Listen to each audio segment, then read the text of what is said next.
Hello everyone. एक साल का मैं मेरा यहाँ पे पीएनएल शेयर करने वाली हूँ। आज इस साल का लास्ट डे 31 दिसंबर है और ऑलमोस्ट 7 o'clock हो चुका है। एक साल में मैंने स्टॉक मार्केट से कितने पैसे कमाए या इससे पहले कितने कमाए हम बाद में डिस्कस करेंगे, बट एक साल की मैं इनकम बता रही हूँ। इसमें मैंने लॉसेस कितने किए, प्रॉफिट कितने किए, हम सब चीज़ें देखेंगे। तो सबसे पहले ये प्रॉफिट करने के पीछे ना मेरे बहुत ज़्यादा हार्ड वर्क है, बहुत ज़्यादा एफर्ट्स है। दूसरी चीज़ ये मैं प्रॉफिटेबल क्यों बनी उसके पीछे का मेन रीज़न है, मैं हमेशा मेरा स्टॉप लॉस एक्सेप्ट करती हूँ, मैं हमेशा मेरा रिस्क मैनेजमेंट परफेक्ट करती हूँ। आप लोग भी ऐसा करोगे ना, आप भी प्रॉफिट में आ जाओगे। प्रॉब्लम क्या है, हर कोई 1 लाख रुपीज अर्निंग कर लेता है but next day 2 lakh stock market में लूज करता है। रीजन क्या, स्टॉप लॉस ही नहीं लगाते, हमें पता ही नहीं कहाँ पे रुकना है। तो मैं मेरे ट्रेडिंग के जर्नी में या ए प्रॉफिटेबल बनने का मेन रीजन मेरा क्या है कि मैं हमेशा मेरी रिस्क एंड रिवॉर्ड दोनों भी परफेक्ट मैनेज करती हूँ। मुझे प्रॉफिट आता है तो मैं तुरंत स्टॉप लॉस ट्रेल करके रखना पसंद करती हूँ। इवन मुझे स्टॉप लॉस भी आता है तो मैं तुरंत स्टॉप लॉस एक्सेप्ट करती हूँ। मतलब मैं उसमें कभी भी चीज़ कॉम्प्रोमाइज नहीं करती। ये चीज़ है मेरी सक्सेस के पीछे।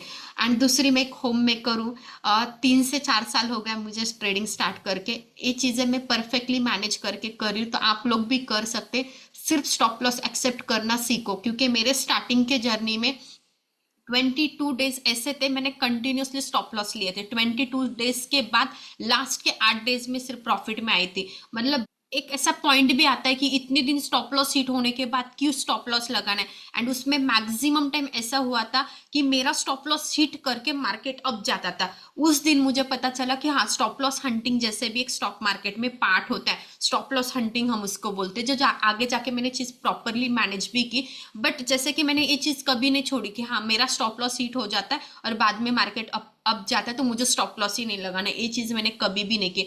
आप लोगों को मैं जस्ट इतना बोलूंगी, जिस दिन से आप स्टॉक मार्केट में लॉसेस एक्सेप्ट करना सीखोगे ना, उस दिन से आपको प्रॉफिटेबल ट्रेडर बनने से कोई भी नहीं रोकेगा। मेन रीजन कि हम लोग बड़ा लॉस करके जाते, छोटा सा प्रॉफिट करके जाते, जिसकी वजह से हमारी साइकोलॉजी बहुत ज्यादा इंपैक्ट करती। एंड ये ट्रेडिंग का जितना भी मैंने प्रॉफिट अर्निंग किया ना, इसमें मैं थोड़ा सा मेरा म्यूचुअल फंड का भी ऐड करी, क्योंकि आपने 1 मिनट का वीडियो देखा, 1 मिनट की वीडियो में पूरा स्टेटमेंट एक्सप्लेन करना पॉसिबल नहीं था। तो ऑलमोस्ट मैंने स्टॉक मार्केट में एक साल में सिर्फ इक्विटी ट्रेडिंग की बात करी। एफएनओ का वीडियो दूसरे इसमें आ जाएगा, क्योंकि इसमें एफएनओ में कुछ भी एक्सप्लेन नहीं करना। जिनको भी लग रहा है ना इक्विटी मार्केट से पैसे नहीं बनते, सबसे पहले आपके क्वेश्चन का रीजन, मैंने ऑलमोस्ट 9,58,000 मेरे पास, जब लास्ट ईयर की मैं बात करूँ तब मेरे पास उतना फंड था। उस फंड के ऊपर ऑलमोस्ट मैंने 11 लाख रुपीज अर्निंग किए। मतलब मेरा कैपिटल डबल हो चुका है। ठीक है, कैपिटल मेरा डबल हो चुका है, जिसमें मैक्सिमम टाइम मैंने ट्रेडिंग भी नहीं की। 3-3 4-4 महीने इवन मैंने ज्यादा ट्रेड भी नहीं किए। बहुत छोटे से ट्रेड के, एक एक या दो दो ट्रेड के। ज्यादा तो अर्निंग मेरा लास्ट 2 से 3 महीने में जो मार्केट में रैली दी है ना, इसमें मेरा सबसे ज्यादा रिटर्न्स आए हैं। ठीक है, क्योंकि एक राइट टाइम का हमें वेट करना है। उससे पहले मैंने एफएनओ में ऑप्शन हेजिंग सेलिंग में अच्छा खासा वहां पे अर्निंग किया, बट इक्विटी में नहीं किया था, क्योंकि इक्विटी के लिए तब मार्केट अच्छा नहीं था। अभी ऑप्शन के लिए मार्केट अच्छा नहीं था, इसलिए मैं ज्यादा इक्विटी में एक्टिव था। उसका भी नेक्स्ट वीडियो में हम लोग उसका भी पीएनएल लेके आ जाएंगे। एंड दूसरा पार्ट अगेन मैं बोलूंगी, मैं एक होम मेकर हूँ, एक रूम में बैठ के ये सब चीजें करूँ। मैंने मेरा खुद का ऑफिस ले लिया, अच्छे से मैं ट्रेडिंग करी। ये सिर्फ इसके पीछे एक ही रीजन है, पहले मैंने ना बहुत अच्छे से सीखा, दूसरा मैंने मेरा लॉस एक्सेप्ट करना सीखा, तीसरी मैंने ओवर ट्रेडिंग कभी भी नहीं की, एंड फोर्थ पार्ट मेरे में बहुत ज्यादा पेशेंस है। इस सब चीजों की वजह से मैं एक सक्सेसफुल ट्रेडर बन चुकी हूँ। क्यों बन चुकी हूँ आपके सामने दिखेगा। तो ऑलमोस्ट 11 लाख रुपीज मैंने स्टॉक मार्केट से इस साल में अर्निंग किया। एंड 3 to 4 लाख रुपीज मैंने एसआईपी से अर्निंग किया। जो मैंने ऑलमोस्ट 1.5 साल की एसआईपी करके रखी थी, जो मैंने रिडीम भी कर लिए। एंड मैंने मुझे उससे अच्छे एसआईपी के प्लानिंग दिखे या म्यूचुअल फंड के प्लानिंग दिखे, तो इसलिए मैंने वहां पे इन्वेस्ट किया। क्योंकि इससे पहले की जो मेरी एसआईपी थी या जो मेरा म्यूचुअल फंड था, वो थोड़ा सा रिस्की लेवल में था, क्योंकि एज के अकॉर्डिंग हम रिस्क ले सकते थे। तो इसलिए मैंने वो म्यूचुअल फंड में थोड़े हाई रिस्क प्रोफाइल के ऊपर अप्लाई कर दिया था, या ऐड करता है लाइक स्मॉल कंपनी या स्मॉल कैप। तो इसलिए मैंने वो म्यूचुअल फंड मेरा अभी रिडीम करके उसमें भी ऑलमोस्ट, क्योंकि जीरोधा के ऊपर कुछ है एंड कुछ दूसरे अकाउंट के ऊपर है, उसका स्टेटमेंट थोड़ा दिखाना मेरे लिए डिफिकल्ट है। होता है तो मैं यहाँ पे स्क्रीनशॉट भी ऐड कर दूंगी। पॉसिबल है सबके स्टेटमेंट निकलते, मतलब वो रिडीम हो चुका ओल्ड हिस्ट्री मुझे मिलती है। तो यहाँ पे ऑलमोस्ट मैंने 4,85,000 एसआईपी से भी अर्निंग की। बट एसआईपी का 1.5 साल का रिटर्न है, 1 साल का रिटर्न है। तभी भी मैंने स्टॉक मार्केट में सिर्फ इक्विटी ट्रेडिंग करके 15 लाख एक साल में अर्निंग कर लिया। एफएनओ का इसमें ऐड नहीं करूँ, क्योंकि फिर एफएनओ का ऐड करोगे तो 20 लाख प्लस हो जाएगा, तो उसका हम अलग से वीडियो देखेंगे, क्योंकि एफएनओ में से कितना पैसा आता है इक्विटी। तो आप यहाँ पे देखोगे सबसे पहला मेरा कौन सा अकाउंट है, अपस्टॉक का अकाउंट है। पहले ये फाइनेंशियल ईयर के अकॉर्डिंग ले रहा है, ईयरली नहीं ले रहा, मतलब इसमें से 2 से 3 मंथ का हमारा पीएनएल छूट जा रहा है, बट जितना आ रहा है। तो यहाँ पे आप देखोगे सबसे पहले हम लोग चेक कर लेते हैं, रिपोर्ट के ऊपर क्लिक करेंगे, उसके बाद आप यहाँ पे देखोगे प्रॉफिट एंड लॉस स्टेटमेंट मैंने अप्लाई कर दिया। यहाँ पे अभी ये फाइनेंशियल ईयर लेता है, तो यहाँ पे मैं क्या करूँ, फाइनेंशियल ईयर 23 एंड 24 सिलेक्ट करूँ। तो जो भी डेट है, अभी फाइनेंशियल ईयर मतलब 1 अप्रैल से लेगा, आप देखोगे यहाँ पे 1 अप्रैल से आ रहा है। तो 1 अप्रैल से ऑलमोस्ट स्टॉक मार्केट से मैंने इस अकाउंट के ऊपर लगभग 4 लाख रुपीज, 1000 ही रिमेनिंग है, तो 4 लाख रुपीज स्टॉक इस अकाउंट के ऊपर मैंने अर्निंग किया। आप यहाँ पे देखोगे पहले इक्विटी, ठीक है, आप यहाँ पे देखो, पहले मैं रिफ्रेश करती हूँ, नहीं तो आपको लगेगा, क्योंकि अब स्टॉक का वेरीफाई पीएनएल निकलना थोड़ा सा डिफिकल्ट है, निकलता नहीं, इसलिए ये तो वेरीफाई होता है, तो मुझे एक्सप्लेन करने की जरूरत ही नहीं होती। तो यहाँ पे आप देखोगे एक अकाउंट का वेरीफाई निकल सकता है जीरोधा का, तो उसका मैं ऐड कर दोगे ट्विटर के ऊपर। तो आप देखोगे यहाँ पे वेरीफाई पीएनएल एक ही अकाउंट का, क्योंकि मेरे सेंसिबल के साथ एक ही ट्विटर अकाउंट ऐड है, और मैक्सिमम ट्विटर या एक्स ऐड नहीं कर सकते, इसलिए वहाँ पे वेरीफाई निकलने के लिए बाकी अकाउंट का थोड़ा सा दिक्कत है जीरोधा का। एंड नेक्स्ट पार्ट, मुझे ना मैक्सिमम लोग बोलते आपको ना ढंग से बोलना भी नहीं आता, मुझे उनको एक रिप्लाई करना है। कोई भी मेरा ईगो नहीं हटवाए, डेफिनेटली आपने मुझे मेरी कमियां बताई, मैं इंप्रूव करूंगी, अच्छे से बोलना सीखूंगी, बट मुझे अच्छे से बोलना नहीं आता। बट मुझे स्टॉक मार्केट में ना ट्रेडिंग बहुत अच्छे से करनी आती, उतनी तो एक क्वालिटी है मेरे में। तो जो लोग बोलते हैं ना उनके लिए आंसर दे रही हूँ, मुझे बुरा कुछ भी नहीं लगा, बट जस्ट मैं बता रही हूँ। तो यहाँ पे आप देखोगे मैंने मेरा इक्विटी का यहाँ पे क्या 23 का सिलेक्ट कर लिया, एंड ऑलमोस्ट मैंने 4 लाख रुपीज इस अकाउंट से 1 अप्रैल से आज की डेट है, आप देखोगे 31, मतलब अभी इससे पहले का निकलता है क्या देख लेते, 23 का, उसमें हमें 1200 का लॉस दिखा रहा है, पता नहीं, ठीक है 1200 का लॉस दिखा रहा है। हम डेट वाइज चले जाते हैं, एक्चुअली हम लोग डेट वाइज चले जा रहे हैं ना, तो ये वाला डेट ही नहीं ले रहा है, मतलब ठीक है, ये डेट नहीं ले रहा है, इसलिए डेट का इशू है, क्योंकि 22 का भी ले रहा है इसके अंदर। तो 22 में इसमें ज़्यादा कोई ट्रेड नहीं किया, बट लगभग इस अकाउंट के ऊपर 23 जनवरी से मैं बात कर रही हूँ, तो लास्ट जनवरी से 1 साल के अंदर इस अकाउंट के ऊपर लगभग मैंने 5 लाख के नियर कैपिटल ग्रो किया है। तो ऑलमोस्ट मुझे इस अकाउंट के ऊपर 5 लाख मिले। फिर उसके बाद आप यहाँ पे देखोगे मेरा एंजल का अकाउंट है, एंजल के अकाउंट में सबसे पहले आप यहाँ पे अगेन, यहाँ पे भी एंजल में भी वही दिक्कत है, ये फाइनेंशियल ईयर के अकॉर्डिंग कैलकुलेट करता। तो यहाँ पे आप देखोगे मैंने क्योंकि हमने यहाँ पे जाके कस्टम डेट भी सिलेक्ट की, तो नहीं ले रहा है, मैंने वो भी क्रॉस चेक कर लिया।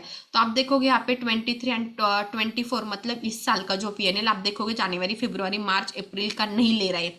तो यहाँ पे इस साल में हम लोगों ने इस फाइनेंशियल ईयर के अकाउंट, अभी एक प्लस पार्ट क्या है इसमें, इस अकाउंट में ना एफएनओ एक्टिविटी नहीं, क्योंकि एंजल वाला जो है ना, इसमें वो लोग क्या करते हैं, एफएनओ एंड इक्विटी दोनों का भी पीएनएल दिखा देते एक ही साथ, मतलब उनके पास ऑप्शन ही नहीं, आप एफएनओ का अलग देखो, इक्विटी का देखो। तो यहाँ पे इस अकाउंट के ऊपर इवन एफएनओ एक्टिवेट नहीं, तो यहाँ पे आप देखोगे 1 साल के अंदर इस अकाउंट के ऊपर 1,30,000 मैंने कुछ अर्निंग किए।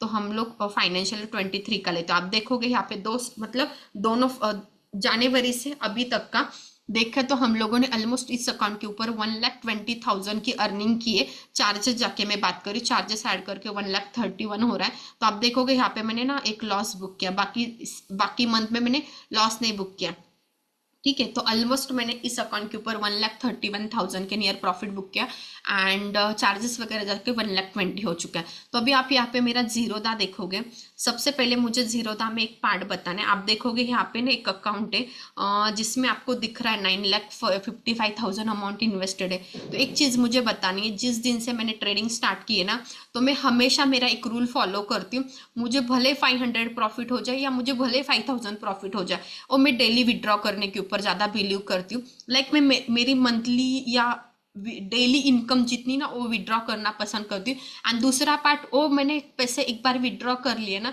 मैं कभी भी एफएनओ में या कभी इंट्राडे में नहीं ऐड करती, उसमें से 50% अमाउंट क्या करती हूँ मैं, डायरेक्ट इन्वेस्टमेंट करती हूँ, जिसको हम लोग स्टॉक मार्केट से डायरेक्ट स्टॉक लेना लॉन्ग टर्म के लिए बोलते हैं। एंड एक मैं इनडायरेक्ट इन्वेस्टमेंट करती हूँ, मतलब मैं 75% इनडायरेक्ट इन्वेस्ट करती हूँ, 25% डायरेक्ट इन्वेस्ट करती हूँ। 75 क्योंकि उसमें कंपाउंडिंग मिलता है, क्योंकि स्टॉक मार्केट में भले मैंने आज के दिन कोई स्टॉक ले लिया एंड मुझे उसमें 2 लाख का प्रॉफिट दिख रहा है। वो प्रॉफिट मेरा तब तक नहीं जब तक वो प्रॉफिट में बुक नहीं करूंगी, इसलिए हम लोगों का अनरियलाइज प्रॉफिट रहेगा। बट इक्विटी जब भी आप म्यूचुअल फंड में एसआईपी में इन्वेस्ट करते हो ना, तो उसमें आपको इनडायरेक्ट का बेनिफिट मतलब कंपाउंडिंग का बेनिफिट मिलता है, तो वो एक बेस्ट पार्ट है। आप एसआईपी करते हो तो आप देखोगे यहाँ पे मैंने 75% एसआईपी में अमाउंट इन्वेस्ट की एंड इक्विटी में बहुत कम है, बाकी कैश है। और हमारे पास ऑप्शन की लॉन्ग एंड एक शॉर्ट पोजिशन पड़ी हुई है जो हमने हेजिंग पर्पज से लिए। तो यहाँ पे आप देखोगे 9,55,000 जो भी आप लोगों को यहाँ पे अमाउंट दिख रही ना, ये मैंने जिस दिन से ट्रेडिंग स्टार्ट की थी ना, डेली विड्रॉ कर करके मेरे इस अकाउंट के ऊपर जितनी भी आपको अमाउंट दिख रही, इसमें से 1 रुपए भी मेरे अमाउंट नहीं है। मतलब ये पूरे स्टॉक मार्केट से अर्निंग करके इस अकाउंट के ऊपर बची। मतलब मैंने मेरी खुद की प्रिंसिपल अमाउंट कब की 1 से 1.5 साल पहले विड्रॉ कर ली। तो ये पार्ट मुझे बताना है, मतलब यहाँ पे मैं इतना इमोशनलेस या इतने कंफर्ट क्यों ट्रेडिंग करती या इतने प्रॉपरली ट्रेडिंग क्यों करती, क्योंकि मेरे खुद के पैसे नहीं बचे यहाँ पे। तो और इसका रीजन क्या है, मैंने ना डेली विड्रॉ के ऊपर भरोसा किया। आप इवन मेरा स्टेटमेंट भी चेक कर सकते हैं, स्टेटमेंट में भी आपको देखने के लिए मिलेगा मैं हमेशा पैसे विड्रॉ करती। आज के दिन मुझे 2,000 का प्रॉफिट है, फिक्स विड्रॉ होगा कभी भी मतलब मैं प्रॉफिट विड्रॉ करती हूँ प्रिंसिपल अमाउंट में। तो प्रॉफिट डेली विड्रॉ कर करके 3 साल के जर्नी में इस अकाउंट के ऊपर 9 लाख जो आपको 55,000 दिख रहा है ना, इसमें 1 रुपए भी मेरी खुद की अमाउंट नहीं है। ये मुझे प्राउड के साथ बताना है। ये तो एक ही अकाउंट है, दूसरा भी देखेंगे same as it is Upstox भी, ठीक है। अपस्टॉक के ऊपर भी मेरी 2 लाख मेरी खुद की अमाउंट बची, उससे एक्स्ट्रा मेरी अमाउंट नहीं है। अपस्टॉक के अकाउंट के ऊपर मैं 3 to 4 लाख की अमाउंट रखती हूँ, उससे ज़्यादा नहीं रखती। उसी में मैं स्विंग ट्रेडिंग करना पसंद करती। तो वहाँ पे भी सेम स्टोरी है, मतलब उस अकाउंट के ऊपर भी होल्डिंग में ऑलमोस्ट मेरा 10 लाख प्लस का होल्डिंग पड़ा हुआ है, तो 10 से ज़्यादा ही है। तो वो भी मेरी प्रिंसिपल अमाउंट मेरी खुद की नहीं। ये 3 साल लगे मुझे करने के लिए, 1 साल नहीं लगा। इससे मिसगाइड मत होना कि 1 साल में हुआ, 3 से 4 साल लगे, मैक्सिमम 3 साल लगे। दूसरा पार्ट, तो अभी इस अकाउंट के ऊपर हम लोगों ने कितना प्रॉफिट कर लिया देख लेते हैं। तो यहाँ पे आप देखोगे मैं पीएनएल सिलेक्ट कर रही हूँ, तो यहाँ पे आप देखोगे मैं इक्विटी सिलेक्ट कर लेती हूँ। फिर यहाँ पे हम लोग रियलाइज प्रॉफिट हमने कितना लेके चले गए, तो मैं यहाँ पे डेट सिलेक्ट कर रही हूँ। तो आप यहाँ पे देखोगे ये मेरा 1 साल का पीएनएल है। इस अकाउंट के ऊपर 1.5 लाख रुपीज ऑलमोस्ट हमने अर्निंग किया। आपको लग रहा होगा कितना रेड रेड, आप देखो लॉस कितना है, कितना 300 का लॉस। यहाँ पे देखो 100 का लॉस है, यहाँ पे कितना 2 रुपीज का लॉस है, जो मुझे नहीं लगता कोई लेके जाता होगा इतना छोटा लॉस। 20 रुपीज का लॉस है, देखो 700 का लॉस है, बड़ा लॉस दिख रहा है तो चेक कर। 1600 का लॉस है, यहाँ पे भी दिख रहा है 10 रुपीज का लॉस है। तो जिनको भी लग रहा है ना बड़ा रेट दिख रहा है, बड़ा रेट दिख रहा है या ज्यादा रेट दिख रहा है, तो यहाँ पे ना ये सबसे ज्यादा मैंने मुझे ऐसा लगा कि इस स्टॉक में पोटेंशियल है, दूसरे स्टॉक में ज़्यादा पोटेंशियल है। उस कंडीशन में ऐसे स्टॉक मैंने छोटे छोटे लॉस या छोटे छोटे प्रॉफिट में बुक करके दूसरे स्टॉक में इन्वेस्ट कर दे। तो इस अकाउंट के ऊपर लगभग मैंने कितना, यहाँ पे रिफ्रेश इसलिए नहीं करी क्योंकि यहाँ पे ऑलरेडी दूसरा जीरोदा लॉग इन है, तो ये जीरोदा क्या हो जाएगा, लॉग आउट हो जाएगा, क्योंकि एक ब्राउजर में एक ही लॉगिन करने के लिए परमिशन दे रहा है। तो यहाँ पे आप देखोगे 1.5 लाख रुपीज का ऑलमोस्ट मैंने अर्निंग किया था। वहाँ पे हम लोगों ने ऑलमोस्ट 5 to 6 लाख का अर्निंग किया था। उसके बाद एंड में कैलकुलेशन कर लेंगे। तो ये मेरा दूसरा जीरोदा का, आप यहाँ पे देखोगे आपको ना यूजर आईडी दिख रहा होगा, ठीक है। यहाँ पे आप देखोगे यहाँ पे मेरा यूजर आईडी अलग है, दोनों भी अकाउंट का यूजर आईडी अलग है, दोनों में भी अमाउंट भी अलग है, कंफ्यूजन नहीं होना चाहिए। एंड यहाँ पे आप लोगों को इवन डेट भी दिख रही होगी। तो आप देखोगे इस अकाउंट के ऊपर भी मेरा 9,69 मतलब ऑलमोस्ट 70 पकड़ लेते। तो ये अमाउंट अगेन मैं बदलूंगी। जिस दिन से मैंने ट्रेडिंग स्टार्ट की थी मैं हमेशा डेली विड्रॉ करने के ऊपर ज़्यादा बिलीव करी थी। एंड उसके बाद वो विड्रॉ करने वाली अमाउंट में 10% मेरे खुद के ऊपर उड़ाती थी। 10% मुझे स्टॉक मार्केट में जितने क्या डिवाइस की रिक्वायरमेंट थी या मेरा सेटअप था उसके ऊपर चला जाता था। एंड 80% अमाउंट में उसमें से अगेन 75 उसमें से अगेन वो 100% हो जाता था। एंड उसमें से 75% डायरेक्ट एंड 25% इनडायरेक्ट में मेरी अमाउंट चली जाती थी। तो ऐसे कर करके इस अकाउंट के ऊपर भी अगेन मेरा 1 रुपये भी नहीं बचा। ये मुझे प्राउड के साथ बोलना, ठीक है, क्योंकि प्रिंसिपल अमाउंट मैंने मेरी कब की विड्रॉ कर ली 1.5 से 2 साल पहले। इवन मैं मेरे स्टूडेंट को भी बोलती आप कोई चीज़ करनी, जब कोई भी ये वीडियो जितने भी लोग देख रहे हैं ना, आप जब तक स्टॉक मार्केट से पैसे प्रॉफिट विड्रॉ नहीं करना सीखोगे तब तक आपकी ओवर ट्रेडिंग नहीं बचेगी। यही एक सोल्यूशन है। दूसरा, मैं हमेशा स्टॉप लॉस एक्सेप्ट करती हूँ, मैं ओवर ट्रेडिंग नहीं करती हूँ। मेरा प्रॉफिट आने के बाद मेरा ट्रेलिंग स्टॉप लॉस में तुरंत ट्रेल करके रखती हूँ। मैं प्रॉफिट आने के बाद शांत बैठती हूँ, भले वो स्टॉक नेक्स्ट डे 100% क्यों ना बढ़ जाए, मैं स्टेबल पर्सन हूँ। इसलिए मुझे परफेक्ट गेन मिला, क्योंकि मैंने देखा स्टॉक के पीछे, मार्केट के पीछे हम पागलों की तरह भागेंगे ना, मार्केट भी हमें पागल ही कर देगा। तो एक स्टेबल एक प्रोसेस फॉलो करो एंड प्लीज नॉलेज लेके ट्रेडिंग करो। कॉल्स टिप्स के ऊपर कभी भी आपके पैसे नहीं बनेंगे, कॉल्स टिप्स के पीछे मत भागो, नॉलेज ले लो। रिक्वेस्ट करूँ मैं आप लोगों को, जब तक सीखोगे नहीं तब तक आपको चीजें पता नहीं चलेगी इसमें काम कैसे होता है, तब तक आपको सट्टा ही लगेगा, गैम्बलिंग ही लगेगा। जितने भी वीडियो लोग देख रहे हैं ना, इसमें से 90% लोगों ने कॉल्स टिप्स की वजह से लॉस करके रखा है। तो प्लीज नॉलेज ले लो, नॉलेज लेके आप बिना नॉलेज का ट्रेडिंग कर ही नहीं सकते। एंड दूसरा पार्ट, थोड़ा सा ऑप्शन बाइंग स्टॉप कीजिए, इक्विटी में स्टार्ट कीजिए। आप देखोगे मेरा इक्विटी का ही सब दिख रहा है, इक्विटी में लिटरली पैसे बनते हैं। आपके पास 10,000 है ना, 10,000 से स्टार्ट करो, ऑटोमेटिकली आपको मंथली 5% ग्रोथ दिखने के लिए मिलेगी। एक साल का कितना होता है कैलकुलेट करके देखो। बट वो 500 या 5% आने के लिए ना आपको नॉलेज ही लेना पड़ेगा, उसके लिए कोई भी ऑप्शन नहीं, कोई भी सोल्यूशन नहीं लिए। 3 से 4 महीने नॉलेज ले लो, फिर ट्रेडिंग स्टार्ट करो। एंड प्लीज बिना स्टॉप लॉस की ट्रेडिंग मत करो, नहीं तो किसी और का क्लास करो, कितने भी जीनियस पर्सन का क्लास करो, कभी भी आप स्टॉक मार्केट से पैसे नहीं लेके जा सकते।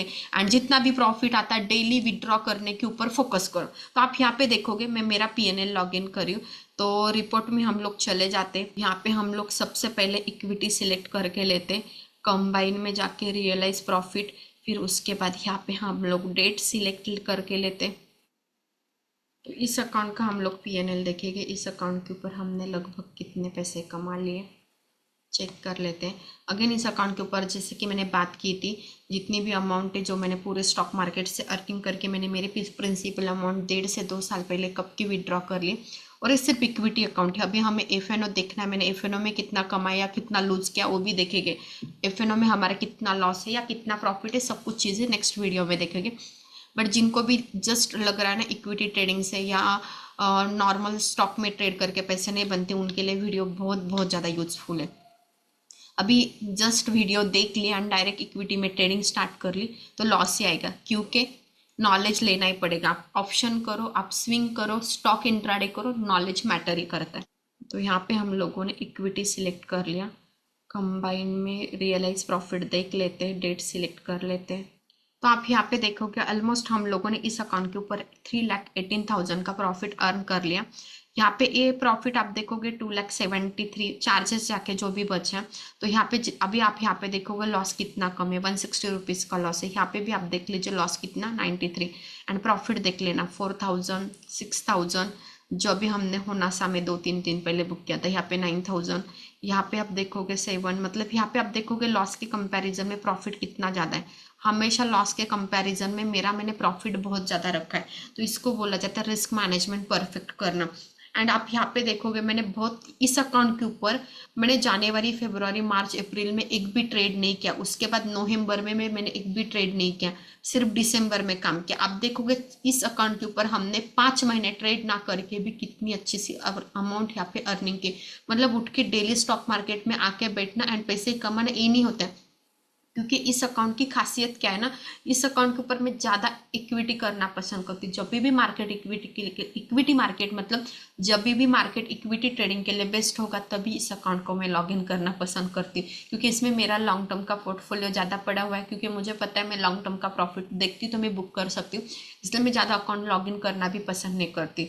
अभी आप बोलोगे क्या झूठ बोल रही हूँ, झूठ नहीं, ये सही बात है। इसलिए मैंने मैक्सिमम अकाउंट रखे, क्योंकि मैक्सिमम अकाउंट रखने का एक ही रीज़न है, मैं डेली मेरे चीज़ें परफेक्टली मैनेज करूँ। इस अकाउंट के ऊपर मुझे इक्विटी करना, इसके ऊपर स्टॉक ऑप्शन ही करना, एक के ऊपर मुझे हेजिंग ही करना, एक के ऊपर ऑप्शन बाइंग ही करना। ये चीज़ें मैं एक के ऊपर सिर्फ मुझे 0 to हीरोइक ट्रेड करना है, इसके अलावा उस कैपिटल को हाथ नहीं लगाना है। तो जिसको हम लोग पोर्टफोलियो डाइवर्सिफाई करना बोलते हैं, क्योंकि एक ही अकाउंट के ऊपर मैं सब अमाउंट मेरी, क्योंकि मैं जैसे कि लगभग 9 to 10 लाख अमाउंट से ट्रेड करना पसंद करती हूँ, एक ही अकाउंट के ऊपर मैं सब अमाउंट ऐड कर दूंगी तो मैं डेफिनेटली ज़्यादा ओवर ट्रेडिंग करूँगी। इसलिए मैं हर अकाउंट में 3 से 4 लाख अमाउंट रखना पसंद करती हूँ, उससे ज़्यादा मैं अमाउंट नहीं रखती। तो यहाँ पे आप देखोगे मैंने 3,18,000, तो लगभग मेरा 11 लाख यहाँ पे हो चुका है। अभी एक मेरा क्योंकि यहाँ पे अभी लॉगिन नहीं है, बट मैं आपको लॉगिन करके दिखाती हूँ, या मैं आपने देखा ही होगा वीडियो में। बट प्रॉब्लम क्या है, ये दो दो अकाउंट की परमिशन नहीं दे रहा है। लॉग इन करो लॉग आउट करो वही चल रहा है कब से। तो आप यहाँ पे देखोगे ये मेरा अकाउंट है, आप लोगों को शायद दिख रहा ही होगा। ठीक है, यहाँ पे आप देखोगे एंजल का अकाउंट है, इसके नीचे आप जाके देखोगे, मैं प्रॉफिट एंड लॉस का स्टेटमेंट लॉग इन करी तो आप देखोगे ऑलमोस्ट 20,000 आपको दिख रहा है।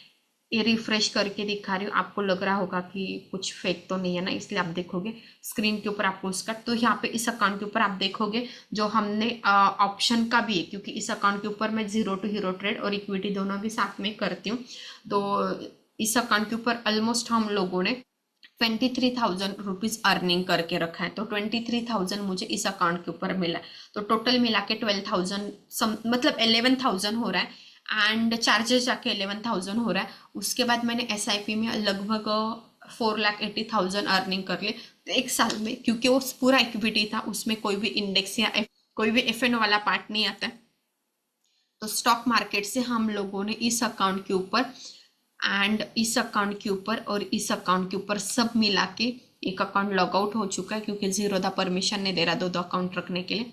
तो सिंपल दोनों भी अकाउंट मिला के हम लोगों ने एक साल में स्टॉक मार्केट से लगभग 11,000, SIP पकड़ के हम लोगों ने 15,000 प्लस एक साल में स्टॉक मार्केट से अर्निंग कमा ली। तो सिर्फ स्टॉक मार्केट में आपको ऑप्शन ही नहीं करना, आपको लॉन्ग टर्म भी करना है, आपको एक सिस्टमेटिक इन्वेस्टमेंट भी करना, इक्विटी ट्रेडिंग करना है। मतलब इन शॉर्ट क्या, स्टॉक मार्केट का ऑलराउंडर बने, तभी आप मार्केट में सस्टेन हो गए, अदरवाइज मार्केट में आप सस्टेन नहीं हो गए। तो होप सो मेरा बोलने का मकसद क्या था आप लोगों को पसंद आया होगा। तो प्लीज़ वीडियो को लाइक कीजिए, चैनल को सब्सक्राइब कीजिए। एंड आपका क्वेश्चन आने से पहले मैं बोलती हूँ कि FNO वाला का पार्ट आपको 2-3 दिन के अंदर मैं अपलोड कर दूंगी। FNO में मैंने कितना प्रॉफिट है, कितना लॉस किया, डेफिनेटली आपको वीडियो देखने के लिए मिलेगी। और आपको ऐसे कुछ ट्रेड के रिलेटेड इन्फॉर्मेशन, एजुकेशन पर्पज है, तो आपको यहाँ पे मेरा टेलीग्राम का फोटो मिलेगा, उसी टेलीग्राम के ऊपर ज्वाइन कर लेना। फर्जी अकाउंट बहुत सारे, फेक ID बहुत सारे, किसी को भी पैसे मत देना। मैं कभी भी किसी से पैसे नहीं मांगती, ठीक है। और पैसे पे करने के पहले एक बार क्रॉस चेक करना वो मेरा ही नाम दिख रहा है क्या, क्योंकि मैं पहले बोल रही हूँ मैं कोई भी कॉल टिप्स नहीं देती, तो आगे जाके कन्फ्यूजन नहीं होना चाहिए। तो मिलते हैं ऐसे नेक्स्ट वीडियो में।